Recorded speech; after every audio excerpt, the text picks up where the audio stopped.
O que é hidradenite? Hoje a gente vai falar sobre uma doença pouco comum, pouco pesquisada, mas que eu tenho e que muitos de vocês têm também. Pra gente entender melhor, a gente vai separar as informações como num fluxograma. O quê? Como? Quando? Onde? Por quê? Quem? Vem que eu te explico no caminho. Antes de falar sobre o que a hidradenite é, eu vou explicar o porquê eu tô fazendo esse vídeo. Eu tenho 26 anos e percebo manifestações da doença em mim desde os meus 19. Eu sempre tive muita dificuldade em achar conteúdo sobre hidradenite. Eu sempre pesquisei e nunca achei muita coisa legal. Outra dificuldade que eu tive foi achar médico que conhecesse sobre a doença e também conhecesse como me tratar. Até hoje eu achava que hidradenite era uma doença que acometia a glândula. Se você jogar hidradenite no Google, até ele vai te dizer isso. Inflamação da glândula sudorípara. Gente, mas não é isso não. A gente continua usando esse nome hidradenite porque ele já caiu em uso popular. Mas hidradenite, na verdade, é uma inflamação do folículo piloso. Do folículo piloso. Do folículo piloso! Sério, eu fico tão feliz em falar isso porque eu não sabia o que era. Vocês têm noção? Folículo piloso! Eu também achava que hidradenite era uma doença hereditária, exclusivamente genética, mas eu também descobri que não é bem assim não. Outra coisa que eu achava era que hidradenite era uma doença só de gente gorda como eu. Outra coisa que não é verdade. Uma vez um médico me disse que hidradenite era uma doença só de mulheres. Hoje em dia eu sei que homens também têm hidradenite. Bom, essas são as coisas que eu achava errado sobre a minha própria doença. E você também pode achar um monte de coisas até aqui. Eu tive a oportunidade de pesquisar, de achar dados, de coletar informações atualizadas sobre a doença.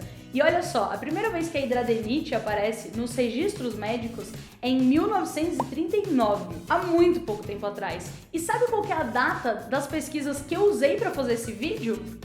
2016. Ano passado. Sério. Isso significa que se eu tivesse feito esse vídeo há 2 anos atrás, a gente teria muita informação errada aqui. Mas vamos às informações finalmente certas. O que é hidradenite? O quê? A hidradenite é uma doença crônica, inflamatória, recorrente, dolorosa, que acomete o folículo piloso e que vem geralmente no final da adolescência e começo da fase adulta. Como? Ela forma lesões em formato de nódulos que viram abscessos e que inflamam periodicamente. Quando? Casos de nódulos e abscessos isolados não configuram hidradenite. Se em 6 meses acontecerem de 2 a 3 episódios e for numa localização típica, aí você pode ter o diagnóstico. Mas Jéssica, como que eu tenho esse diagnóstico de hidradenite? Na verdade, não tem nenhum diagnóstico laboratorial. Ou seja, não tem nenhum exame que você faça que dê o resultado hidradenite. Alguns médicos até fazem ultrassonografia. Antes sofria, agora sofria. Alguns médicos faziam ultrassonografia para ver a extensão da lesão, como tá a sua lesão, mas nunca fizeram comigo esse exame, por exemplo.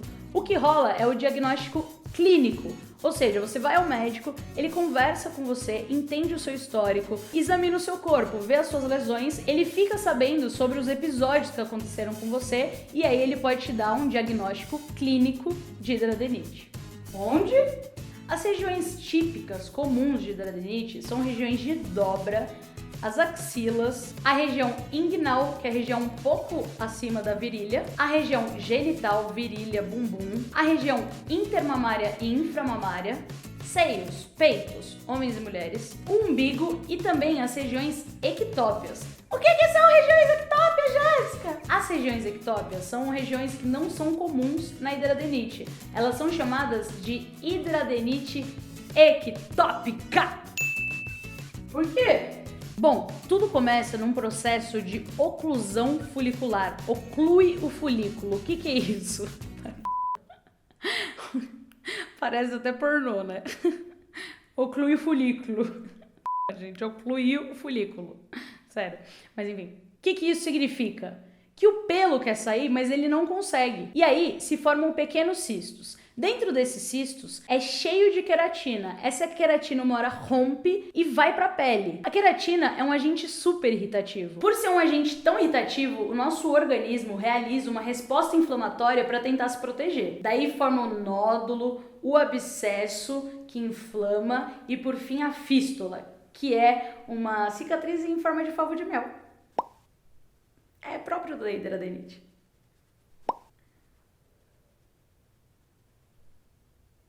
Aí tem que achar fofo, né, gente? É triste, mas é fofo. É, mas ainda não se sabe a causa.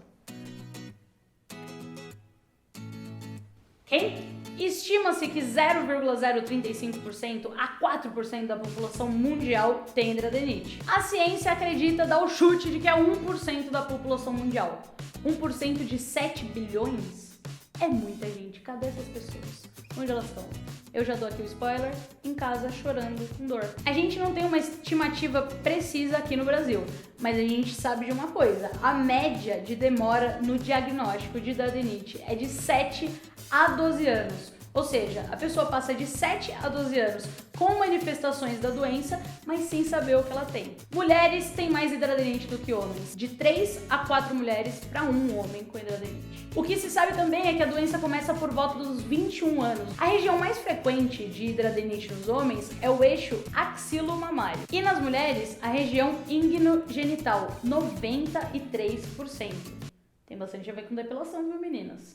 10% dos pacientes com hidradeniite perderam o trabalho. 23% dos pacientes com hidradeniite acreditam que a doença interfira na produção. A falta de trabalho acomete 58,1% dos pacientes com hidradeniite. A hidradeniite é uma das doenças, se não a doença em dermatologia que mais prejudica a qualidade de vida dos pacientes. A gente vai falar sobre todos os aspectos sociais e psicológicos. A fase de isolamento, como lidar com a doença, com as dores, como é com a família, com os amigos, nos próximos episódios da série, não vai perder, fica de olho. Por quê? Mas uma das coisas que eu sempre me perguntei é, por que eu tenho hidradeniite? Não é uma doença genética, mas pode acontecer uma predisposição, que vai de 5 a 10% dos casos. Eu incluso também, gente, eu adoro uma estatística real. Mas tem também os fatores ambientais. Vou contar pra vocês, no meu caso, 3 fatores ambientais que muito provavelmente ajudaram a desencadear a doença em mim. Tabagismo, gente, fumar faz mal real. Depilação, pra quem não sabe, é um procedimento super agressivo. E a fricção da pele por causa do sobrepeso é difícil ser gostosa. É muito difícil ser gostosa. A pergunta mais feita por pessoas que têm hidradeniite, pelas nossas famílias, pelos nossos amigos é: hidradeniite tem cura? Mas calma, que isso eu vou responder no próximo episódio, na próxima terça-feira. Espero que vocês tenham gostado, comentem o que vocês acharam. Se vocês querem saber mais sobre hidradeniite, querem ler mais sobre, entrem no site do Minha Vida, tá aqui embaixo, lá tem um especial sobre hidradeniite, aqui ó, selo gorda de boa de qualidade. Espero que vocês tenham curtido, se inscreva no canal para mais conteúdos como esse e eu vejo vocês na terça que vem, @JTawane. Me segue no Instagram. Tchau, gente, Cecília. Tchau, não, volta, porque semana que vem tem mais. Tchau, não, volta, que semana que vem tem mais. Ótimo, eu tô amando.